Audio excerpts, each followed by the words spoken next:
Siemka, z tej strony Prosoud i witam was w bonusowym odcinku z The Dark Pictures Anthology Little Hope. Słuchajcie, bardzo dziwny, możecie uznać, że bardzo dziwny powrót do serii, no ale taki bonus, ponieważ z okazji tego, że wyplatynowałem The Dark Pictures Little Hope, powiem wam, że bardzo mało znajdziek ominąłem i były one niektóre były naprawdę dobrze schowane. A ja na przykład jestem po graniu już House of Ashes, gdzie tam zdobyłem wszystko za pierwszym razem. Musiałem tylko dograć jedną znajdźkę, ale no to była prościzna, naprawdę, to już była moja głupota.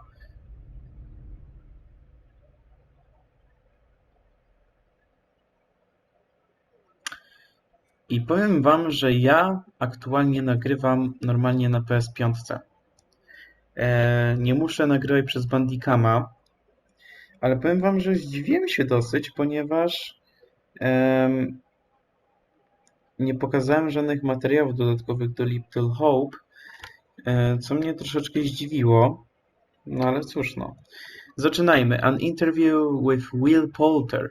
Jeśli pamiętacie, Will Poulter jest to aktor, który dał wizerunek jednej z grywalnych postaci w Little Hope, czyli dokładnie postaci Andrew. Tak więc zaczynajmy. An Interview with Will Poulter.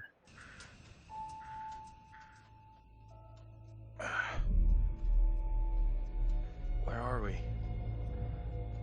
What happened? The bus crashed. We're okay though, just shaken up. I don't remember being in any crash.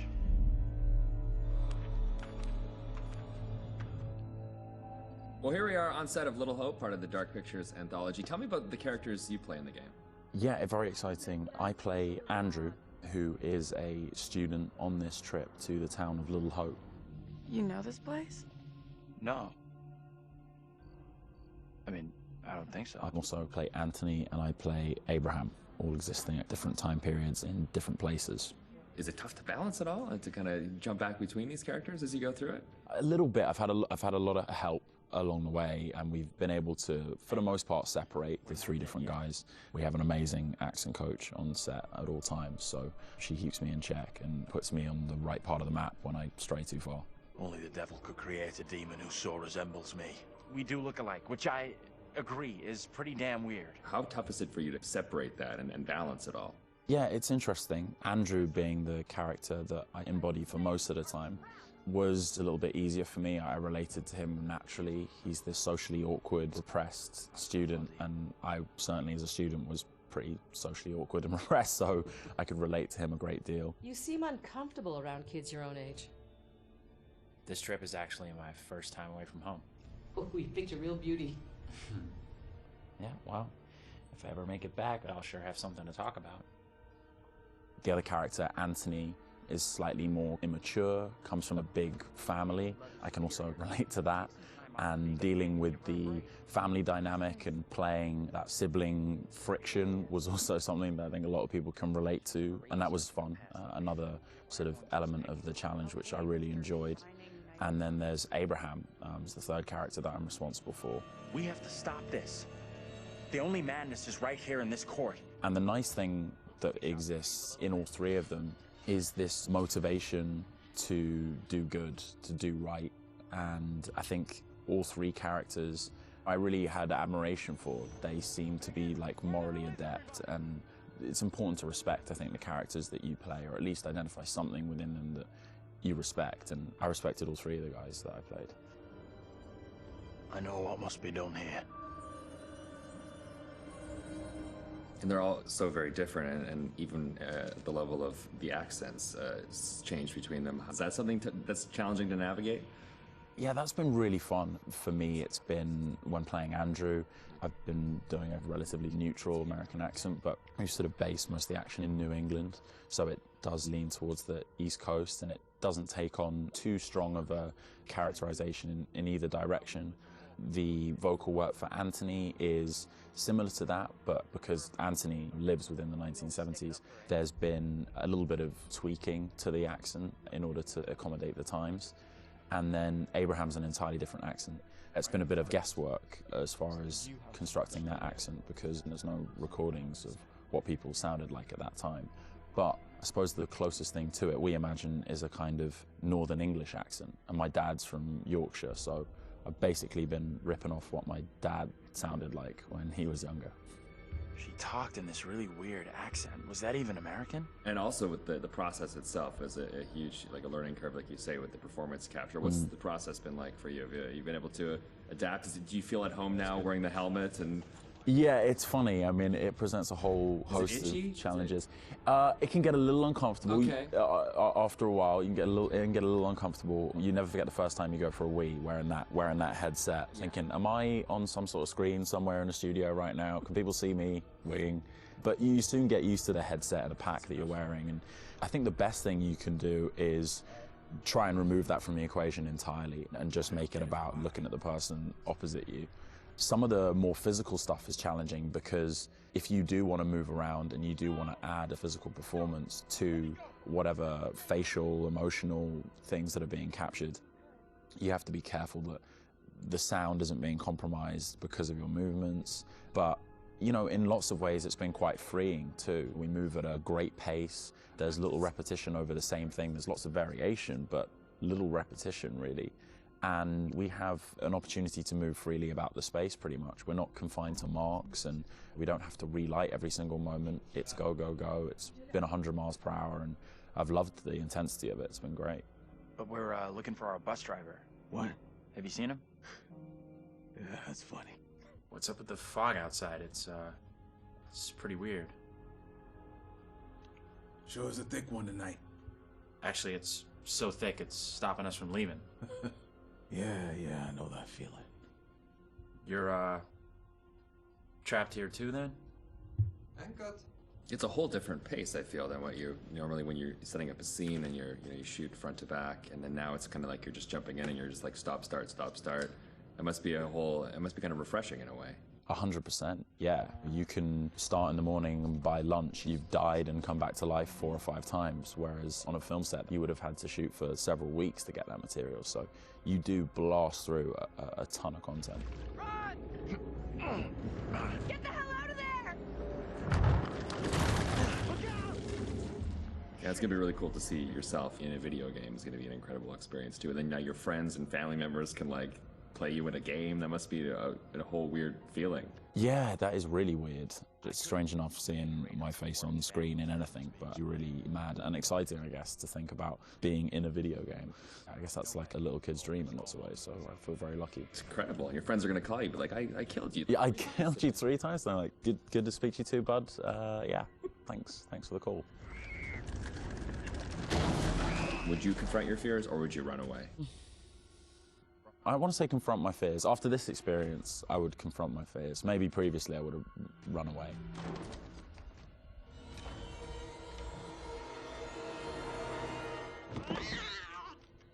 What kind of place is this? It's one of those things where what you think you'll do is different than what you probably actually do. In the moment, yeah, 100%. Oh, I would confront my fears, and then you're gone. Gone. Yeah. And lastly, would you explore on your own or in a group? In a group, I'd have to. One of the best things about this experience has just been the camaraderie that's developed amongst the cast, and over a short period of time, shooting at this intensity, it's bonded us together really quickly, and I've loved being part of the team. A group of us in one room on this crazy journey together, so it's all about exploring as a team. I'm just gonna say it. This is exactly what goes down in horror movies. Well, plus than anything in the horror genre, we know what happens when you go off on your own, right? 100%. Don't do They it. still do it. And they still do it. Let's go check out that room over there. No, don't go check out that room. Nope. Don't go check out. Or bring someone with you. Oh, yeah, exactly. Yeah. There you go. All right, Will. Tanner, thanks a lot. Appreciate that. Thank you. Cheers.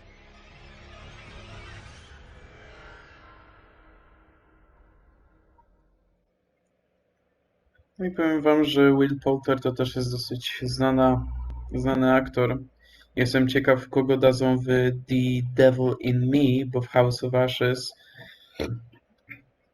akurat była to Ashley Tisdale, a w Men of Medan to był Shawn Ashmore. Dobra. Zaczynamy drugi filmik. z materiałem dodatkowym pod tytułem Designing the Demons, czyli design demonów, czyli po prostu tworzenie demonów. O, tak to bym powiedział. Zaczynajmy.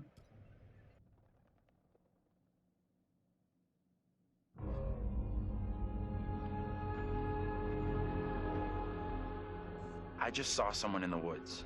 Okay, very good. We're freaked. Who's there?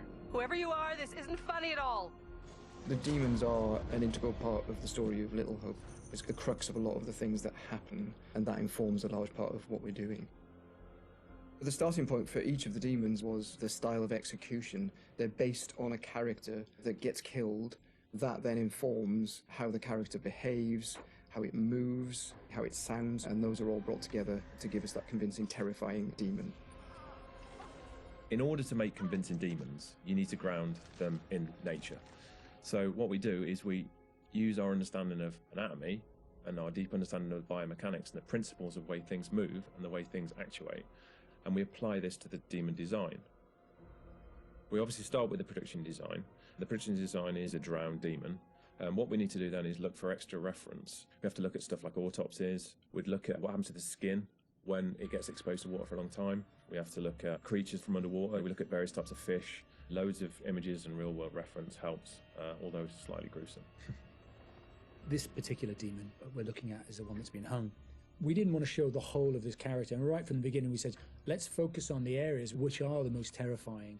And so the overall silhouette of the character was to be like this twisted rope. Her limbs had coiled, and so we were exaggerating the metaphor of this hanging. 1,000 years of being trailed along the ground, it had worn away her feet, the bones being worn down, the nails being broken off. She'd been in pain for a long time. The most key of all of the elements was the face and how we framed that, and that was that broken, twisted neck, one eye remaining, a tear coming out because it's that last remains of her soul. The noose was digging into her neck, and her tongue is actually so bloated and grown that actually became a feature for us in the game, that tongue actually becomes a grapple to get hold of some of the characters. To animate a demon, we would start with looking at how they walk or move forward. Some of them are dragging themselves, and then also how they would attack their victims, just flesh out the layout and the choreography of it. Mocap is a big help. Obviously, it's a lot faster than keyframing from scratch. So we decided to use it as a base for some of them, and then we would layer on top of that all the characteristics that bring them to life, even though they're dead. The Crush Demon in particular was difficult to work with because we weren't able to use motion capture footage, so that is going to be completely hand animated. So that meant we were really starting from scratch. All the other demons, we did use actors' footage, so we have a lot of actors with spikes tied to them, limping across the scene. Let's get the fuck out of here! On the Broke Demon, we asked the actor to use various props to try and achieve the sort of movement that we wanted. And I think he did a great job. It was really successful. We've had to, again, add on to that to help with the weight and the believability.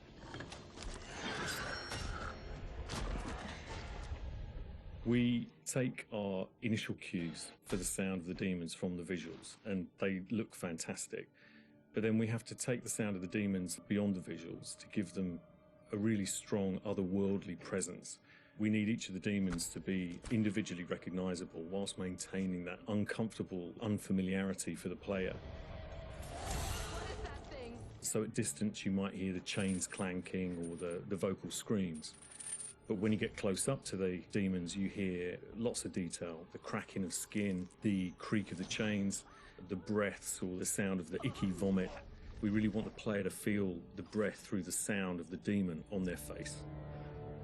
Angela, no! When we're thinking about the camera work for the demons, one thing that was really at the forefront of my mind was trying not to show too much, trying not to lose all restraint, and I think that's a really easy trap to fall into with CG in general, and especially with games, that You've got all these monsters that you've built and you've spent a lot of time working on, and it's really easy just to go straight to putting everything on screen. But thinking back to some classic horrors, classic monster movies, a lot of times there the directors had to use a lot of restraint and just show little bits and pieces because they didn't have that kind of budget or that kind of effect to really make it convincing. And there's something about that I really like, that I wanted to bring back to Little Hope. So when I was directing the camera team, I asked them to show little bits, little glimpses, a clawed hand here, a shadow on the wall there, the chains rattling, whatever the key characteristics were of that demon. The interesting thing with that is that I think sometimes your imagination as a viewer fills in the blanks in a far more terrifying way than we really could. So we tried to build up that suspense, working up to this big reveal where you finally see full on in the light this thing that's been hunting you down in all its gross, horrific glory. With the demon scenes, lighting definitely had a key part to play as well. It had to work complementary to what we wanted to do with the cameras, but also there's some specific things you can do with lighting that really lent itself to this task. So one of the big ones was the use of silhouettes. The demons have really interesting form and really interesting shapes. They're very unusual, you know, these humanoid creatures all distorted, and we wanted to use that without revealing too much. So quite often we tried to use backlighting, or the fog that's present all through Little Hope is a really useful tool for silhouettes, as you can have this nice separation with a brighter background and then have the creature dark in the foreground. It was a nice way to make them feel even more gross than they really were. The Little Hope narrative is extremely multi-layered, and the demons not only represent the tortured souls of the characters, but they also represent the psychological trauma that humans can obtain through witnessing traumatic events. So when the game opens in the prologue and the main character is witnessing these traumatic events, we underscore this with really strong male Gregorian choir, which we use later in the game when the demons are attacking to really strengthen and reference that psychological trauma with the tormented souls of the characters. Run! Now! The broken demon's the most terrifying because of the way it moves. It's really unsettling because you can't anticipate where it's going to go next. All the limbs are breaking and it's all moving in a really erratic way.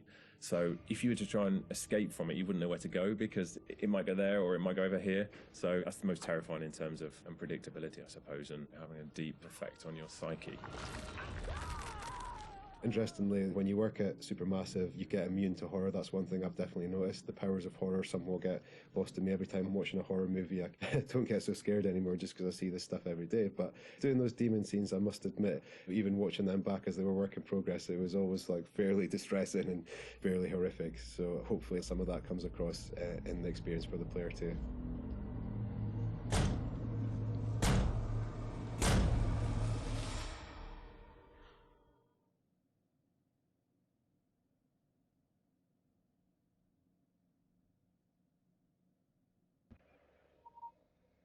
Dobra, powiem wam, że naprawdę ciekawie to wyglądało. Najbardziej mnie zaciekawiła wizja demona, który miał John, ponieważ no, musieli nieźle nim powyginać, żeby to tak fajnie i tak bardzo klimatycznie wyglądało i naprawdę im to wyszło, szczerze mówiąc, bo nieraz podczas platynowania natknąłem się na tą scenę z tym demonem Johna. Tak więc no. Zacznijmy trzeci materiał dodatkowy pod tytułem Sekrety miasteczka Little Hope, część pierwsza.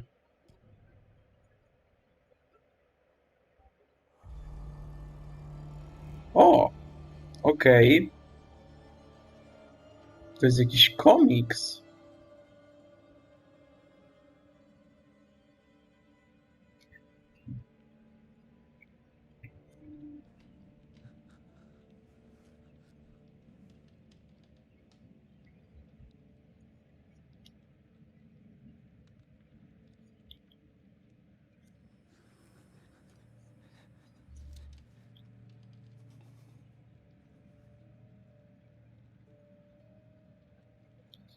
Modliłem się do Pana,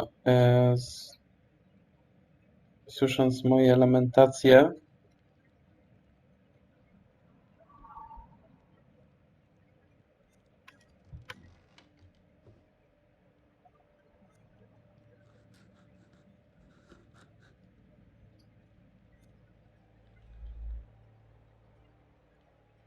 Czuję ich oczy na mnie. Patrzą, czekają.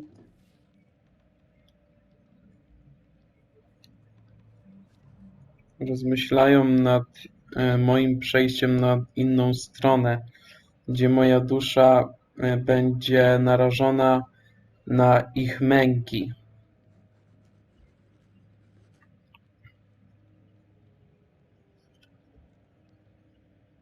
Czekajcie, odpalę sobie tłumacza, ponieważ Eternity mam na końcu języka, wieczność, aha. Wieczna kara mnie czeka. Muszę napisać to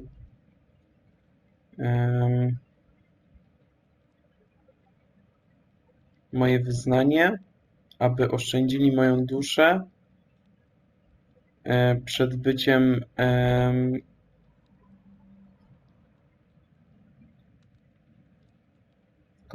to jest rozdarty, ale być rozdarty w połowie.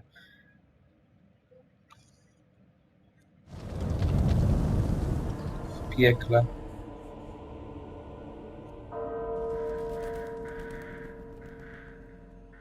Sorrow.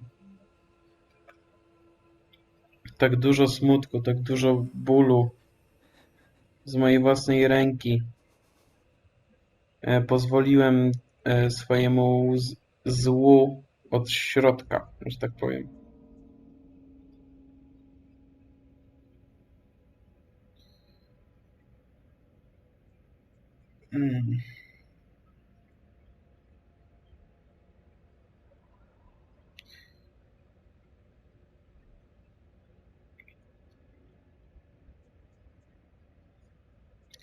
Ci, których skrzywdziłem, będą teraz powtarzać moje cierpienie.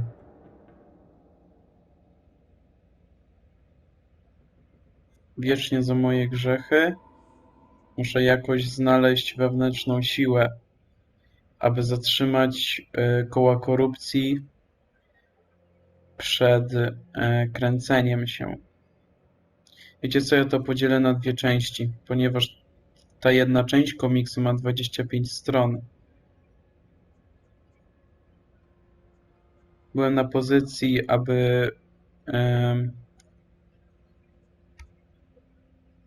aby wierzyć mojej wewnętrznej trzodzie, wilk pośród owiec.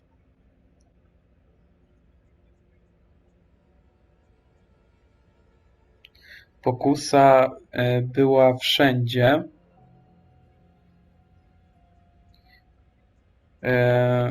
Zagłębiłem się w mrok.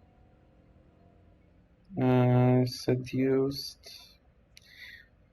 Wiedziony przez szalone obietnice oraz zakazane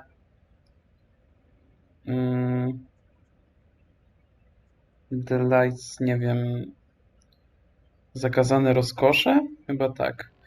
Byłem bezsilny, aby się oprzeć. Bałem się, że będzie za późno.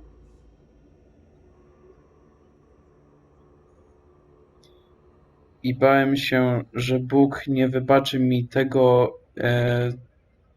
tego, co zgrzeszyłem, powiedzmy.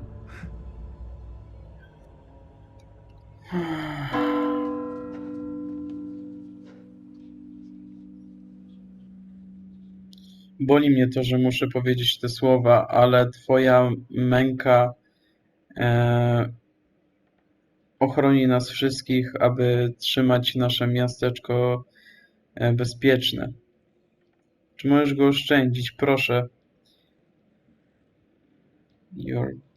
Patrzcie, w ogóle to jest jedna ze scenek. Jedno ze wspomnień. Wtedy co Denis? Nie, kto był ktoś inny?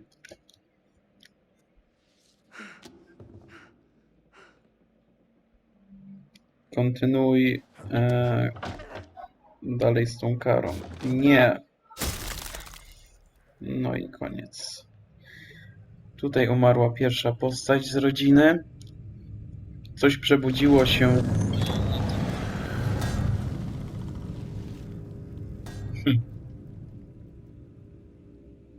Unspeakable evil.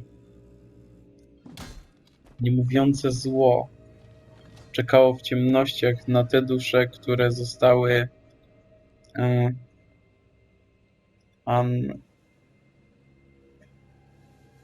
unrepentant? Czekajcie.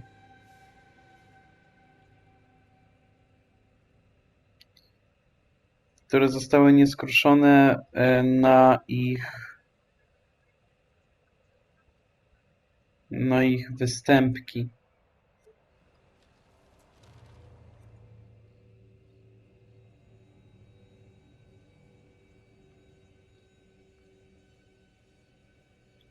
Za żadnego mężczyznę, który potrafi uciec przed ciężarem swojego grzechu. I kara musi być absolutna. To musi torturować duszę przez całą wieczność.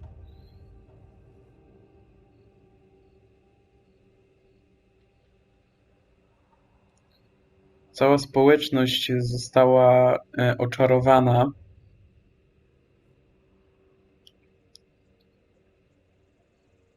Widać jakieś hipisowskie i pogańskie znaki starszyzny. Próbowałem znaleźć coś, aby obronić się przed tą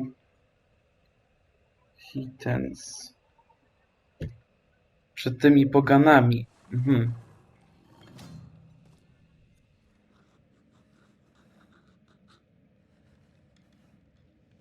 Próbowałem ich powstrzymać, jak mi Bóg świadkiem. Próbowałem. Byłem za słaby. O kurde, to jest Vince, by the way. Nie mogłem się oprzeć. Lubię ich. Nie wiem, teraz... I will be cursed. Będę przeklęty, aby moje grzechy odżyły na nowo.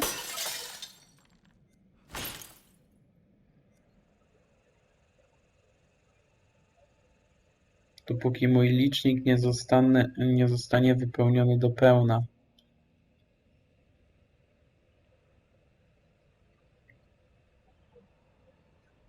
Ale bałem się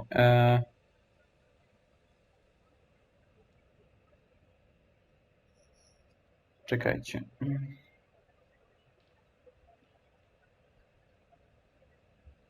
Moje obawy? Nie, mój dług.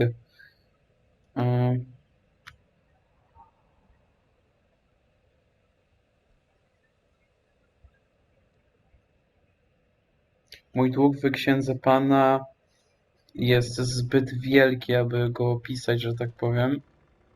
Nie miałem żadnej nadziei, aby oczyścić się do końca, że tak powiem.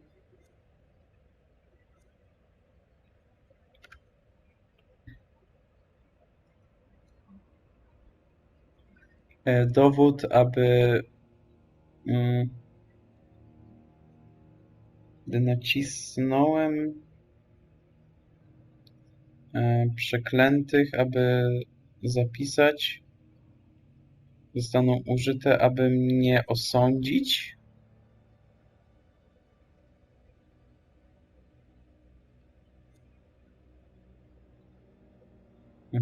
Że nawet Biblia się od niego odwróciła.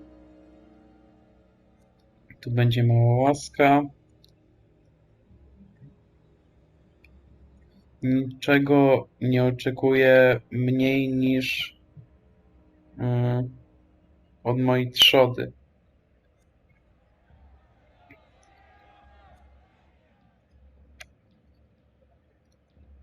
No i patrzcie, tu jest teraz proces Angeli. Tutaj jest wszystko chyba chronologicznie zrobione po prostu.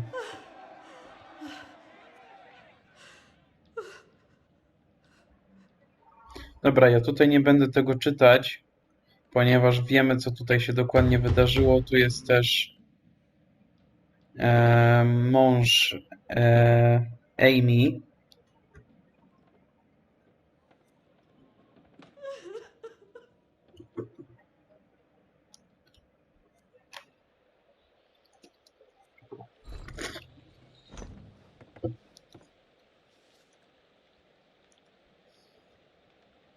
Nie zasługuje na śmierć, proszę was.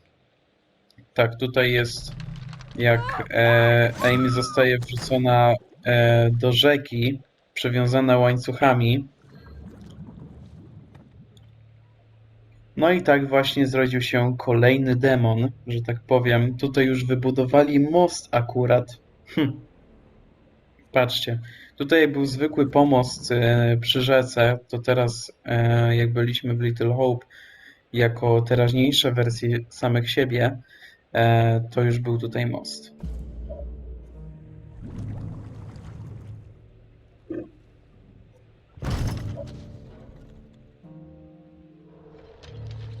Dopóki zemsty nie stanie się zadość.